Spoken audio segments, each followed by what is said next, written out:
بھیڑ ہو، بہت سے شیطان جمع ہو اور وہاں پہ سورہ بقرہ کی ایک آیت پڑھ دی جائے، سارے کے سارے شیطان وہاں سے بھاگ جائیں۔ اتنی برکتوں والی سورت، نبی اللہ نے فرمایا کہ سورہ بقرہ وہ سورت ہے کہ جس گھر میں پڑھی جائے اس گھر میں جادو اثر انداز نہیں ہوتا۔ پھر ایک روایت کے اندر فرمایا گیا کہ سورہ بقرہ جادو کا توڑ ہے۔ اتنی برکتوں والی سورت ہے۔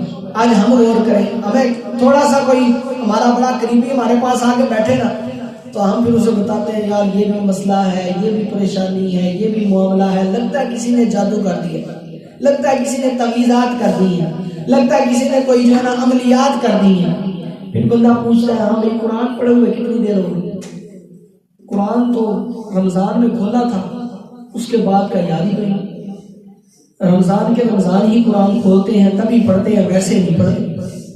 تو اپنی کیفیات تو ایسی ہوتی ہے۔ تو آپ غور کریں کہ سورہ بقرہ اتنی برکتوں والی سورت کہ کسی بزرگ کے پاس جانا تعویذ لینے کے لیے، کسی کے پاس عمل کروانے کے لیے جانا ایک طرف، مگر قرآن دیکھیں، قرآن ہمیں ہر طرح کی رہنمائی دے رہا ہے، قرآن ہمیں ہر طرح کا تحفظ دے رہا ہے، قرآن ہمیں ہر طرح کی حفاظت دے رہا ہے، جادو سے حفاظت، شیاطین سے حفاظت، بے برکتی سے حفاظت۔ یہ قرآن کی یہ پہلی سورت اور اس کی ابتدا جو ہوئی، ابتدا میں فرمایا گیا الف لام میم،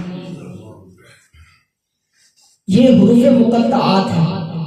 حضرت ابوبکر صدیق رضی اللہ تعالیٰ عنہ فرماتے ہیں کہ ہر کتاب کے کچھ راز ہوتے ہیں اور قرآن کے راز اس کی سورتوں کے شروع میں آنے والے حروف تہجی کہ یہ جو الف لام میم، الف لام را، الف لام میم صاد، یاسین، یہ جو ہے یہ قرآن کے راز ہیں۔ اور یہ اس کا معنی کیا ہے، اس کا مطلب کیا ہے؟ مفسرین نے تفاسیر کے اندر بڑا واضح لکھا کہ اصل تو اس کا معنی اللہ جانتا ہے اور اس کا حبیب جانتا ہے۔ جب جبرائیل امین علیہ السلام یہ لے کر آئے، روایتوں میں آتا ہے کہ جبرائیل امین علیہ السلام نے فرمایا الف، نبی کریم علیہ السلام نے فرمایا میں جانتا ہوں، فرمایا لام، حضور نے فرمایا میں جانتا ہوں، فرمایا میم، نبی کریم علیہ السلام نے فرمایا میں جانتا ہوں۔